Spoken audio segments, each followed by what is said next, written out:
Hello guys, I'm Anna from Anna Jane Media, and today I'm going to take you along the entire behind the scenes process of a styled shoot. For me, a styled shoot is a creative shoot where I have full creative freedom and I plan out a vision before the shoot. And the first step to a styled shoot is having some sort of idea. And for today, my vision is based off of the location. So when I was last there, this location was super blue, and I think it'd be fun to do something very monochromatic and to pull the blue back into the outfit of my model. But I'm also a major Pinterest girl, so I'm going to make a board on Pinterest, create a little bit of a mood board, because it's really helpful to have a vision, whether that's posing, outfit, editing. You can kind of see it here, but I'll put it up on the screen as well. There's so many beautiful photos. Also, if you guys want to pin my photos, you can follow me on Pinterest at Anna Jane Media. I have no idea if this will work or not, but I kind of want to bring a flashlight or some sort of external light that's not a flash and somehow incorporate that. I don't know. I'm kind of feeling like the vibe might be to take photos like after dark, blue hour. We'll definitely just play around and have fun with it. I'm just going through and making sure that all my gear is ready and that I have everything packed that I want. And if you know, you know, I always have pantyhose with me. Sounds funny, but it's magic, I promise. And I actually get a lot of questions asking me how I put the pantyhose on my lens. I just put the lens through the hole, hold the pantyhose on the side with my hand, and then stretch it over. I know it looks weird, but I literally never do a shoot without bringing these. I'm also gonna bring this light because I feel like it'd be cool to somehow like incorporate this into the shoot. And then I also have this attachment which I put on the top of my camera, and this allows me to put my phone right here, and then I can film behind the scenes without even like having to think about it. It's literally amazing. I use it for almost every shoot. I'm here with Leah. Hi! And we are at our location. As you can see right now, it's still very sunny and not blue like we hope it to be. But the sun is about to set. I personally am very much vibing with this bench right here. We love something that you can use for poses, especially to start a session. I feel like having something to like work off of is very beneficial. I want you to sit on the bench, but like backwards. Give me like a lean over on the arm. Close your eyes there, mid-shoot nap, and then put like both hands in your hair. So we're just trying to come up with a ton of different poses to use this bench. If you like sit and think about it, there's so much you can do. For example, we're sitting on the bench backwards. So try and think through things untraditionally, get weird with it, experiment. I'm also switching up the angles that I'm shooting around her because I can shoot from straight on, but also there's so much more if you do both 360, like use one spot all the way around if you can. Face this direction, hug your knees, almost like lean over the bench. This is really good. I'm gonna have you swing your legs towards me. Put one under. Beautiful. Can I have you bring like all of your hair over to the side?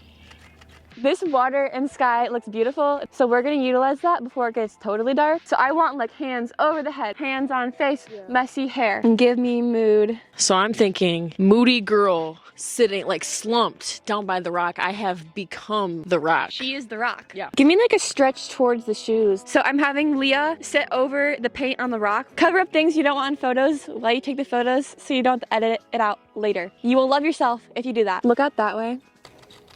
Can I have you come down on the rock, and I want you to go to the other side of the rock and then lean over it. This is so pretty. Prism, put it in front of the lens, creates cool fractal light colors. The more you know. Bring both knees up really far and hug them. Close your eyes right there too. And then move a hand over your head. So to get motion blur, I'm gonna move my settings down to 1/20, and I'm also gonna move my camera. Like you'll see me like moving her up and down, circles, and then I'll also have Leah kind of give me a little bit of movement so it looks more natural. I'm gonna give you both hands in your hair and kind of like smush the hair in your face. Really feel free to experiment with your movements with the camera, because the way you move it while you have your settings that low will totally change the look of the motion blur. This is literally what I look like while taking motion blur photos. I know I look weird, but the photos look cool. And now we're gonna experiment. I'm gonna use this little light and light up Leah's beautiful face. And then look up at the camera. Wait, that's so cool. Finished up the shoot, and I backed up all the photos onto my hard drive, and now it's time to make the photos come to life. So the first thing that I do after importing my gallery into Lightroom is culling through the photos, which if you didn't know, that means you go through and you select your favorite photos that you actually want to send out in the gallery. So as you can see, we took a lot of photos, and I definitely don't want to send them all out because that would take a long time to edit and also be overwhelming for my client as well. I call my photos just by selecting the number 3 on my keyboard, which rates the photo to a 3, and then I sort my photos by rating and only get my rated photos. So I'm just gonna go through and start rating photos.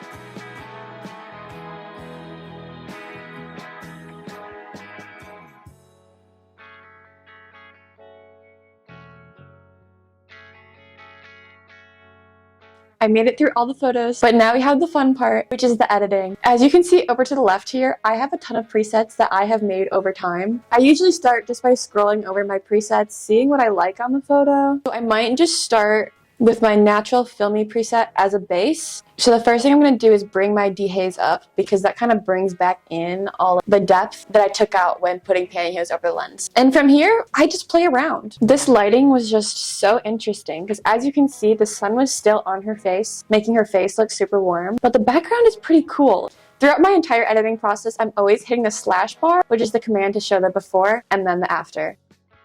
I'm just playing with the shadows right now, and you can see how different the photo looks depending what color I bring into the shadows. Adding a little bit of green in the shadows does help emulate the look of film, which I personally really love. Okay, that's definitely a start. Something else I've been loving to do lately is to bring the clarity down. It just softens everything. Also, never underestimate the power of grain. And once I make my first edit on a photo, I go to the bottom left corner, copy it, and then select a ton of photos, and then hit sync, and then that edit applies to all of them. From there, I go through each of those photos and individually edit them. Also, don't be afraid to make a good crop. Like you can see here, I'm taking only a small portion of the full photo, but to me, this photo is so much more impactful with just that little bit of it. And this photo is definitely telling me that it needs to be in black and white also. So what I do is create a virtual copy of it, which basically duplicates the photo. And then I'll go to my black and white and add one of those on there. And that's basically how I go through and edit my photos.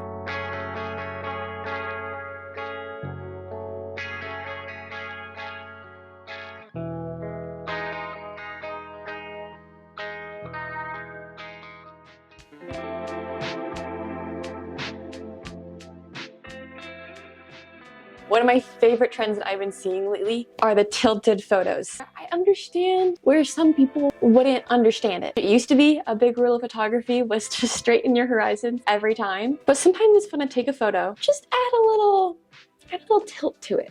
Something about this is more interesting to me. It feels a lot less staged, and I really love a tilt when the photos have motion blur. Once you start tilting photos though, it's actually addictive. Like, it's kind of hard to keep photos with straight horizons. Leah's eyes are like a huge part of this photo, like they just pop out, but I want to make them pop even more. So I'm going to use the brush tool and just kind of lightly go around her eyes, add a little bit of exposure. If you do too much, then the whites of her eyes will look so unnaturally white. I'll bring the highlights up a little bit as well, and then also play around with the sharpness too.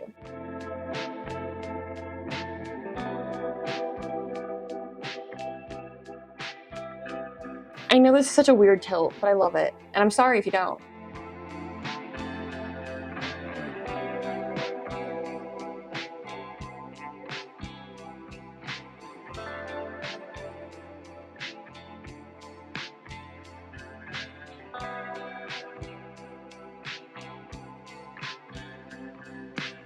I finally finished editing these photos, and even though I've showed you some throughout the video, I want to go ahead and show you most of the gallery. So without further ado, here are the photos.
But we have fun here. Photo shoots are fun. Comment down below if Leah looks amazing. You better comment. Do the motion blur jig. You gotta use that.